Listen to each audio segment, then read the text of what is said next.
Guys, welcome to Ronji, and today I just wanted to share something that I experienced few years ago in hope that it's going to uplift somebody, it's going to encourage somebody who is going through it. And it's a story about how I lost my baby. This happened 5 years ago, okay? And so I'm going to go right into the story, but first, if you are new to my channel, go ahead and subscribe for more life experiences, stories, and knowledge in certain areas of expertise. We are going to be sharing all that in this channel. Now, this happened 5 years ago. I was expectant. It was going to be my first baby. And so, you know, the excitement that comes with it, when you realize you are pregnant, you start getting prepared and excited. You even give that baby a name. You're like, if it's a girl, it's gonna be this name. If it's a boy, it's gonna be this name. Such kind of excitement, okay? And so we were very excited. We were hopeful. The pregnancy journey was smooth, okay? Did I have cravings? I had cravings for sweet potatoes. That's what I craved for, and I could eat sweet potatoes after every meal. After breakfast, I could eat sweet potatoes. After dinner, I would take tea and sweet potatoes, and you know, it was smooth. One thing that I hated about one particular food that I hated so much during that period was omena. I couldn't stand its smell. I couldn't stand anything to do with omena. Ningepita penye mtu omena anauza, nasikia kichwa inaniuma. But anyway, the pregnancy journey was fine, and things started getting weird when I was closer to delivering. And so at about 40 weeks, I was given a referral. I was attending a local clinic. And so one of the scans showed that my baby was 4 kilograms. And so the clinical officer or the person in charge in that clinic advised that since it is my first baby and the scan is showing that the baby is big, I may need to check into a bigger hospital where they have more facilities, so that in case I would need a CS, it will be easy for me to have one. And so I was given a referral to one of the public hospitals. I went, and when I went there, I was about 40 weeks. They checked, they sent me for another ultrasound scan, which I did, and then they told me, since you're not experiencing labor pains, we're going to send you home for another 2 weeks. And then in between here, be listening, be observing. In case you feel any pains, you should come back. And so I went back home, and I was waiting for the pains, you know. And you know the stories you are told when you are expectant and it's your first baby, you're told labor is very painful, prepare for the pain, you know. And so in my mind, I was waiting for that pain, that out of the world kind of pain. I didn't know that anything uncomfortable could be it. I didn't have that information. And so I sat at home for the following 2 weeks waiting for pain. They didn't come, and so I went back to the hospital. When I went back to the hospital, they decided they were going to induce me so that I could have the labor pains, okay? And so they induced me, they checked me in, they induced me, and after a few minutes, about 15 minutes, I started having now the pains that I was longing to have. And they were not funny. If you've gone through the same, you know those pains are not funny. They are painful, and so they increased as time went by. And so I was hopeful, telling myself, okay, this is the time I was waiting for. I'm going to go through this and eventually, you know, have my baby. And so this happened at about 3 p.m. That is when I was being induced, when I checked into the hospital. And by midnight, nothing had happened. You know, in between labor, they check to see whether you are dilating or not, or, you know, they check for all those things. And as they were checking, there seemed to be very little progress on my side. But the doctors kept on encouraging me. The caregivers kept on encouraging me. They tell me, you know, you are doing fine. It will be okay. And, you know, you hang in there with a lot of hope. And so when it came to morning, when morning came, a new shift was coming in. Okay, the shift was changing and new personnel were coming in. And before the caregiver who was attending to me the entire night, before she checked out, she came again to, observe and examine me. And it is at this point that she thought, I'm not doing very well as they were expecting. I had only dilated 3 centimeters. And apparently you have to go up to 10, okay? And so she thought my progress was very slow and we might need to do something. I didn't understand what she was talking about, but anyway, I hang in there. And at around 2, another caregiver came to check on me. And I remember she asked me, Mom, has your water broke? I didn't know what that was. And so to me, because I had been going to pee a lot of times, sorry, I have to say the word pee. I'd been peeing during the entire period. I thought maybe that is the water she's talking about. It was not. And so I said, I think my water has broken. But she checked only to realize I hadn't broke the water, and that was around 2 going to 3. And I wasn't progressing well. I wasn't dilating well, and so she said, Mom, would you like to go to theater and have a CS? I said, yes. I can have anything at this point. I had the pain up to here. So I said, anything you want me to do, I'm willing to do. And so they sent me to theater. They broke my water and sent me to theater. And so when I went to theater, before I went to theater, they tried to listen for the heartbeat of the fetus. And it was at that point I started thinking maybe things are not as good as I may be hoping them to be. Because when she came to listen to the heartbeat of the fetus, she struggled to find the heartbeat. She even called a colleague. She was like, come and help me listen to this fetus heartbeat. And they couldn't. It was, ni kama walikuwa naisikilia kwa mbali sana. It wasn't very clear. And so that's when they decided I'll go to theater. And so anyway, I went to theater. The theater team were very kind. They welcomed me. I remember the doctor who was in charge of administering the pain medication. I can't pronounce that word. I know it's called No, I won't struggle with that word, okay? So that doctor. When he came, he explained to me that, Mom, I have to administer something. I'm going to inject you in your spine. And to me, I was just concerned about the labor pains. So I asked him, if you inject me, will the pain stop? And so he looked at me, and I think in his mind, he thought this mom is going through a lot. And he assured me, he said, yes, once I inject you, the pains are going to stop. Okay. So he injected me. Of course, I went numb from my belly downwards. They had the what do we call it? The operation done. Somewhere, I was conscious because it was, they injected me the half whatever. So I was conscious during the entire period.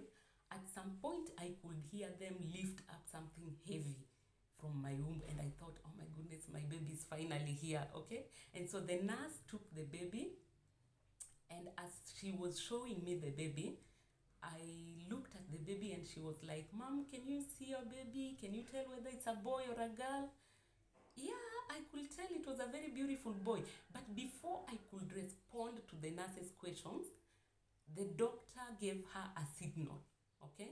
The doctor gave her a signal to go out of the room very quickly. And so I thought, what is the rush for anyway? Apparently, the baby had come out with no signs of life. And so they were going to try and resuscitate the baby. This I came to learn later. And so that was the rush the doctor was concerned about. And so they cleaned me up, they rolled me to the waiting room. As they were wheeling me out of the theater to the waiting room, I remember I asked, how is the baby? And nobody answered anything. The room went quiet. And I thought in my mind, oh my goodness, I hope I haven't lost that baby. Anyway, we go to the waiting room.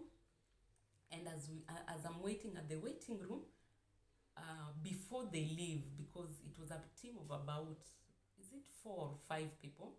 Before they leave, the doctor looks at me, he holds my hand and says, Mom, we are sorry you lost the baby, but don't worry, you are still young, you'll have many more babies coming after this. I don't know, I can't explain how that felt to me at that moment. It felt devastating. And from where I was lying, I could actually see my baby over there. Alikuwa amewekwa kwa kitanda ingine ndogo, just a small bed that could accommodate a size of a little baby, a newborn. And yeah, it was as difficult as it could be. I cried, and one nurse remained with me at the waiting room, and I requested the nurse if I could hold the baby. And she said, yeah, of course you can hold the baby. So she brought the baby to me, and I held him, I held him so tightly, so nicely. I just wanted to be with him. I understood he was gone, okay? But I just wanted to have that moment of holding a baby in my arms, even if it was not a live baby. I know, it's sad. It was sad it was even more sad then than now. And so I held the baby, looked at his feet, looked at his hair. It was such a beautiful baby boy, and I almost kissed him. I don't know if I did. I can't remember very well. At that moment, you just want to be with your baby. And so I requested the nurse if I could wrap the baby with one of the shawls I had carried. And she looked at me, and I think she wanted to tell me something like, it's not necessary, there's a way we are going to wrap the baby. But because I was so insisting, she just went and grabbed one of my shawls and brought it to me. So I wrapped my baby so nicely and just held him like that, until the nurse looked at me after some time. She said, are you okay? Can I take the baby away? I said yes. And so she took the baby away, and that was it. I knew I wasn't going to walk from that hospital with the baby, and that was sad. That was sad. And I'm happy because today, as I look back, there are things that I'm able to underline and say, this is what I learned from the experience. One of them being that the hardest moment of that entire experience was when I was being discharged. After 3 days, you are let go so that you can continue healing at home. And that was the most difficult time of the entire period, because when I was at the hospital, somehow I felt I was closer to where my baby was. It felt comforting, it felt familiar, and so I didn't want to leave the environment. When I was leaving, that is when it actually dawned on me that I'm going home empty-handed. And it was not a good experience. It was very sad. But all the same, I had the support from my family. A lot of family members came visiting me in the hospital, They called to give me hope, to assure me that all is going to be well. And for that, I'm very grateful. It helped me go through the moment, okay? And so I'm going to share very fast. Number one, something that I wanted to share with you is that what I learned from the experience, okay? What I learned from the experience is that when you're expectant, and now I'm speaking to young mothers, okay? When you're expectant, any slight discomfort is necessary for you to reach out to your service provider and find out what that is. Whether it means something or not, just find out, okay? Don't be comfortable. If you're expectant, don't be comfortable with any sort of discomfort. Don't be comfortable with any pain. Reach out and find out what that pain means, okay? It could help save a baby or yourself. Something that got me through the whole experience. After you've lost a baby, people come seeing you. They tell you all sorts of things. Some people may not be as very sensitive as you may need them to be. And don't take it personally when people give you those insensitive remarks. They're trying their best. People don't know what to say around you.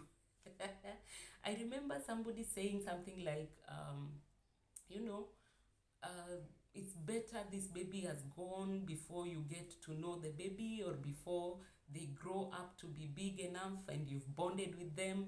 That's really insensitive and unnecessary and untrue, because at that moment, what I wanted most was to just have a baby with me. And so if you're telling me it's good I've lost him at that moment, you're really not telling me something I want to hear, okay? And it might not be true, because I remember when my mom-in-law came to visit, she came along with her sister. And there's something her sister said that I really needed to hear. It was like medication to my soul, okay? This is what she said. She said, in my entire lifetime, I've lost children, several children. And I've lost them at different ages of life. I've lost an infant whom I never got to walk out of the hospital with, and I've lost adults. And between these deaths, I can't tell you which one pained the most, because they were all a big loss to me. I needed to hear that. I needed to hear that what I was going through was something that was painful, and the pain that I was feeling was something that I deserved to, was something that was valid, okay? And so don't take it personal when people tell you stuff, when people come and tell you God will bless you again. Don't worry. Of course, God is going to bless you again if it is God's will. Just don't take the negative remarks personal. They don't know what they are saying. They don't know how to put it across. And for those who come to, to see you, those are probably family and friends. And so just take the positivities and tell yourself it's going to be well. Another thing that I learned is that when you're going through that kind of grief, when you're going through that child loss, it's good to express your emotions. It's good to cry it out. If you like talking and narrating how it happens, go ahead and do so. I'm the narrating kind of person, you can already tell. So to me, narrating to people how it occurred helped me to heal. There are people who would like to just, be left alone. Give them time to heal. If they want to talk about it, give them a listening ear, let them pour it out. It helps in the process of grieving. It helps to get them back to their normal life. Now, this is going to be my message to expectant mothers, and particularly to those who've lost babies. I don't know what you believe in, but I believe in God. I believe that there is resurrection, number one. And this is something my father mentioned while I was grieving the loss of my little baby. He mentioned and said, during resurrection, mothers are going to be united with their little ones. And I needed to hear that. It gave me a lot of hope. It gave me a lot of healing, knowing that one day I'm going to meet this baby that I never got a chance to have time with, okay? Number two, allow people who are positive to surround you and to give you help. And one of the things you're going to hear, one of the people who are going to comfort you more are the people who have gone through the experience themselves, okay? Because they know what they are talking about. They know the feelings that you are feeling when you are bereaved. And so surround yourselves in a positive environment and don't lose hope. Keep hope alive. When time comes, God is going to bless you if it is His will. And I'm happy to say that I was blessed again. I know I was given, when I was checking out, the doctors was like, give yourself time because you've had a CS. Give yourself about a year and a half or 2 years before you conceive. And in my mind, I was like, 2 years? I need a baby like yesterday. Anyway, I didn't wait for 2 years, and I know it's not only my doing. God blessed us with a baby the following year, 2017 in August. God blessed us with a baby. And we thank God for the experience. I thank God for the healing that He has given me and that I'm able to share this experience. If it encourages you, please go ahead and let me know in the comment section. If you know somebody who is going through the same, share the link with them, let them hear this story. It might do something to them, okay? It might help them in their healing process, and honestly, I wish them the best. I wish all mothers all the best.